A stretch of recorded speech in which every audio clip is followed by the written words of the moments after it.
सभी को नमस्कार। देव ITA की यूट्यूब चैनल पर आप सभी का हार्दिक स्वागत है। हम निमी पैटर्न पर आधारित प्रश्न पत्रों को हल कर रहे थे। कल हमने सेल और बैटरी के कुछ प्रश्नों को हल किया था। आज हम कुछ और प्रश्नों को हल करेंगे। तो आज का हमारा पहला प्रश्न है, सीसा अम्ल सेल की आवेशन की रासायनिक क्रिया के दौरान धनात्मक प्लेट पर क्या आएगा। लेड एसिड बैटरी की चार्जिंग प्रक्रिया के दौरान धनात्मक प्लेट किसकी बनी होती है। तो धनात्मक प्लेट किसकी बनी होगी, लेड पर ऑक्साइड PbO2 की बनी होगी और ऋणात्मक प्लेट स्पंजी लेड की बनी होती है। ठीक है। और बैटरी की डिस्चार्जिंग की अवस्था में दोनों ही प्लेट किस पदार्थ की बनी होती है, लेड सल्फेट की बनी होती है। तो हमारा यहाँ पर राइट आंसर कौन सा होगा, बी ऑप्शन।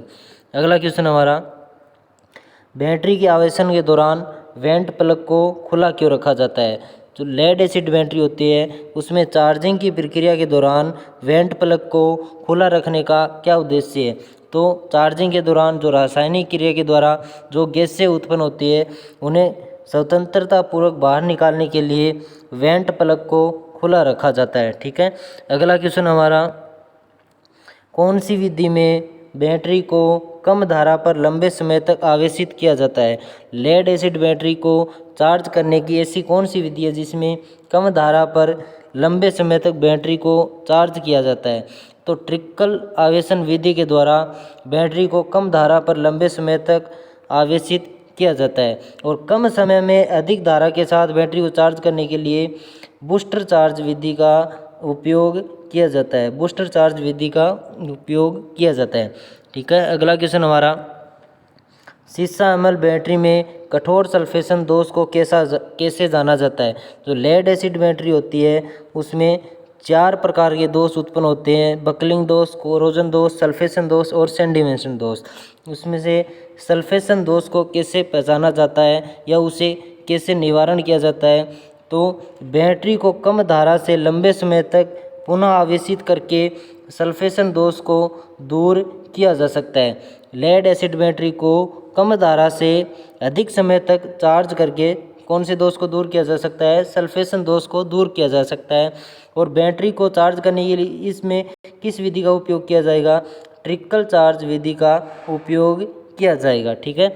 अगला क्वेश्चन हमारा, सिल्वर ऑक्साइड बैटरी में कौन सा पदार्थ कैथोड इलेक्ट्रोड की तरह उपयोग किया जाता है। जो सिल्वर ऑक्साइड सेल होता है उसमें कैथोड को किस पदार्थ के द्वारा बनाया जाता है। तो कैथोड को, नेगेटिव इलेक्ट्रोड को जिंक के द्वारा बनाया जाता है। तो हमारा यहाँ पर राइट आंसर कौन सा होगा, ए ऑप्शन राइट आंसर होगा। और पॉजिटिव इलेक्ट्रोड को सिल्वर ऑक्साइड के द्वारा बनाया जाता है। ठीक है।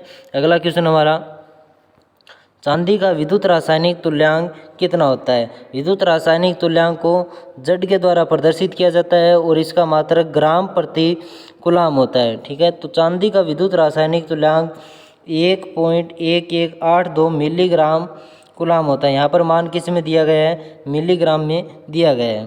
ठीक है। अगला क्वेश्चन हमारा, सीसा अम्ल सेल की निरावेशन की रासायनिक क्रिया के दौरान ऋणात्मक प्लेट पर क्या आएगा। जो लेड एसिड बैटरी होती है उसकी डिस्चार्जिंग प्रक्रिया के दौरान जो नेगेटिव प्लेट होती है उस पर कौन सा पदार्थ जमा होगा। तो नेगेटिव प्लेट पर लेड सल्फेट पदार्थ की परत जमा होगी। डिस्चार्जिंग की प्रक्रिया के दौरान पॉजिटिव और नेगेटिव दोनों ही प्लेटों पर कौन सा पदार्थ जमा होगा, लेड सल्फेट जमा होगा। अगला क्वेश्चन हमारा, सीसा अम्ल बैटरी में विभाजक का क्या उद्देश्य है। जो लेड एसिड बैटरी होती है उसमें 2 प्लेट उपयोग की जाती है, एक पॉजिटिव और एक नेगेटिव प्लेट। ठीक है। दोनों प्लेट के बीच में एक सेपरेटर, एक विभाजक लगाया जाता है जिसे किसके द्वारा बनाया जाता है, एबोनाइट पदार्थ के द्वारा बनाया जाता है। विभाजक को या सेपरेटर को किसके द्वारा बनाया जाता है, एबोनाइट पदार्थ के द्वारा बनाया जाता है। इसे लगाने का क्या उद्देश्य है। तो धनात्मक और ऋणात्मक प्लेटों को आपस में शॉर्ट सर्किट से रोकने के लिए सेपरेटर का उपयोग किया जाता है। क्यों लगाते हैं सेपरेटर, धनात्मक व ऋणात्मक प्लेट के मध्य लघुपथन होने से रोकने के लिए सेपरेटर का उपयोग किया जाता है। तो हमारे यहाँ पर राइट आंसर कौन सा होगा, सी ऑप्शन। अगला क्वेश्चन हमारा, सीसा अम्ल बैटरी का विशिष्ट घनत्व मापने हेतु कौन से उपकरण का उपयोग किया जाता है? जो लेड एसिड बैटरी होती है उसमें इलेक्ट्रोलाइट के आपेक्षिक घनत्व को मापने के लिए हाइड्रोमीटर का उपयोग किया जाता है। किसका उपयोग किया जाता है? हाइड्रोमीटर का उपयोग किया जाता है। अगला क्वेश्चन हमारा, इन्वर्टर परिपथ कौन सा दिखाया गया है? जो ये डायग्राम दिखाया गया है इसमें इन्वर्टर का डायग्राम है, इसमें कौन सा इन्वर्टर परिपथ को प्रदर्शित किया जाता है, प्रदर्शित किया गया है? तो इसमें दो SCR उपयोग किए गए हैं, तो इसलिए यह कौन सा इन्वर्टर परिपथ है? SCR उपयोगित इन्वर्टर परिपथ। अगला क्वेश्चन हमारा, सीसा एमएल बैटरी में बकलिंग दोष का क्या प्रभाव पड़ता है? कितने, जो लेड एसिड बैटरी होते हैं इसमें कितने दोष विद्यमान होते हैं? 4 दोष विद्यमान होते हैं।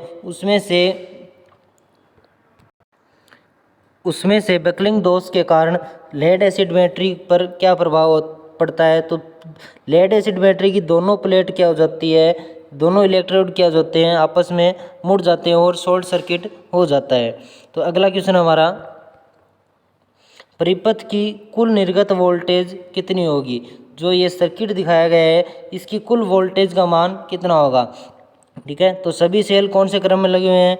श्रेणी क्रम में लगे हुए हैं, और श्रेणी क्रम में कुल वोल्टेज का मान सभी सेल की वोल्टेज के योग के बराबर होता है। लेकिन इसमें ये दो सेल आपस में एक दूसरे के विपरीत ध्रुवता में लगे हुए हैं, तो ये दोनों सेल की वोल्टेज क्या हो जाएगी? कैंसिल हो जाएगी। तो यहाँ पर कुल वोल्टेज का मान कितना आएगा? 1.5 वोल्ट आएगा। कितना मान आएगा? 1.5 वोल्ट। अगला क्वेश्चन हमारा, शुष्क सेल में धनात्मक इलेक्ट्रोड के रूप में क्या उपयोग किया जाता है? जो ड्राई सेल होता है, कार्बन जिंक सेल होता है, उसमें पॉजिटिव इलेक्ट्रोड के रूप में किसका उपयोग किया जाता है? तो कार्बन का उपयोग किया जाता है। और नेगेटिव इलेक्ट्रोड के रूप में जस्ते का उपयोग किया जाता है। अगला क्वेश्चन हमारा, भार बढ़ने पर सेल के सिरों के वोल्टेज में क्या उपयोग है? जितना हम लोड को बढ़ाएंगे तो सेल की वोल्टेज का मान क्या होगा? वोल्टेज का मान क्या होगा? घटेगा। जैसे जैसे लोड बढ़ेगा सेल की वोल्टेज का मान भी क्या होगा? घटेगा। तो हमारा यहाँ पर राइट आंसर कौन सा होगा? B option. अगला क्वेश्चन हमारा, वोल्टाइक सेल में स्थानीय क्रिया दोष को कैसे रोका जाता है? वोल्टाइक सेल कौन सा होता है? प्राथमिक सेल होता है। इसमें कितने प्रकार के दोष होते हैं? 2 दोष होते हैं, स्थानीय क्रिया दोष और ध्रुवाछंद्रण दोष। तो स्थानीय क्रिया दोष को कैसे रोका जाता है? तो स्थानीय क्रिया दोष को रोकने के लिए जस्ते की प्लेट पर पारे की परत चढ़ाई जाती है। जो जस्ते का ऋणात्मक इलेक्ट्रोड होता है उसके ऊपर किसकी परत चढ़ाएंगे? पारे की परत चढ़ाएंगे। ठीक है, तो कौन से दोष का निवारण होगा? इससे स्थानीय क्रिया दोष का निवारण होगा। और जस्ते की छड़ के ऊपर पारे की परत चढ़ाने की क्रिया क्या कहते हैं? अमलगमेशन कहा जाता है। ठीक है, तो हमारा यहाँ पर राइट आंसर कौन सा होगा? D option. अगला क्वेश्चन हमारा, सूत्र में जेड अक्षर किसे प्रदर्शित करता है? जो इस सूत्र में जेड अक्षर दिखाया गया है इसे यह क्या प्रदर्शित करता है? तो जेड को विद्युत रासायनिक तुल्यांक के द्वारा प्रदर्शित किया जाता है। जेड किसका प्रतीक होता है? विद्युत रासायनिक तुल्यांक या विद्युत अपघट्य का इलेक्ट्रोकेमिकल इक्विवेलेंट का प्रतीक होता है, और इसका मात्रक क्या होता है? ग्राम प्रति कूलाम होता है। तो हमारा यहाँ पर राइट आंसर कौन सा होगा? B option. अगला क्वेश्चन हमारा, तांबे का विद्युत रासायनिक तुल्यांक कितना होता है? तांबे का विद्युत रासायनिक तुल्यांक 0.329 मिलीग्राम प्रति कूलाम होता है। ठीक है, तांबे का विद्युत रासायनिक तुल्यांक कितना होता है? 0.32 मिलीग्राम प्रति कूलाम। अगला क्वेश्चन हमारा, सीसा एसिड बैटरी में बकलिंग दोष का कारण कौन सा है? जो लेड एसिड बैटरी होती है उसमें बकलिंग दोष होने का क्या कारण है? तो बकलिंग दोष किससे उत्पन्न होता है? बैटरी को अति आवेशन या अति निरावेशन करने पर कौन सा दोष उत्पन्न होता है? बकलिंग दोष उत्पन्न होता है। मतलब बैटरी को अधिक चार्ज या अधिक डिस्चार्ज करने पर कौन सा दोष उत्पन्न होगा? बकलिंग दोष उत्पन्न होगा। तो हमारा यहाँ पर राइट आंसर कौन सा होगा? A option. अगला क्वेश्चन हमारा, बैटरी में वोल्टेज की चार्जिंग स्थिति की जांच करने के लिए किस उपकरण का उपयोग किया जाता है? लेड एसिड बैटरी की चार्जिंग स्थिति का पता करने के लिए किस उपकरण का उपयोग किया जाएगा? तो हाई रेट डिस्चार्ज टेस्टर का उपयोग किया जाता है। किसका उपयोग करेंगे? उच्च दर निरावेशन टेस्टर का उपयोग किया जाता है। ये डायग्राम किसका दर्शाया गया है? High rate cell discharge tester का दिखाया गया है। और वोल्टमीटर का उपयोग वोल्टेज मापने के लिए, मल्टीमीटर का उपयोग वोल्टेज, धारा, प्रतिरोध आदि मापने के लिए किया जाता है। और हाइड्रोमीटर का उपयोग विशिष्ट घनत्व या इलेक्ट्रोलाइट का विशिष्ट घनत्व मापने के लिए किया जाता है। ठीक है, तो हमारा यहाँ पर राइट आंसर कौन सा होगा? डी ऑप्शन राइट आंसर होगा। अगला क्वेश्चन हमारा, इलेक्ट्रोलाइसिस के दौरान कौन सा हिस्सा इलेक्ट्रॉन खो रहा है? जो सेल और बैटरी होते हैं उसमें इलेक्ट्रोलाइसिस की प्रक्रिया के दौरान, विद्युत अपघटन की प्रक्रिया के दौरान जो पॉजिटिव और नेगेटिव इलेक्ट्रोड होते हैं, पॉजिटिव और नेगेटिव इलेक्ट्रोड में से कौन सा इलेक्ट्रोड अपने में से इलेक्ट्रॉन को त्यागता है? तो इलेक्ट्रॉन की बहुलता कौन से इलेक्ट्रोड के पास होती है? पॉजिटिव इलेक्ट्रोड के पास होती है। तो इलेक्ट्रोलाइट की इलेक्ट्रोलाइसिस प्रक्रिया के दौरान एनोड इलेक्ट्रोड क्या करता है? इलेक्ट्रॉन को त्यागता है। और ग्रहण कौन करता है? कैथोड इलेक्ट्रोड ग्रहण करता है। ठीक है, तो हमारा यहाँ पर राइट आंसर कौन सा होगा? B option. धन्यवाद।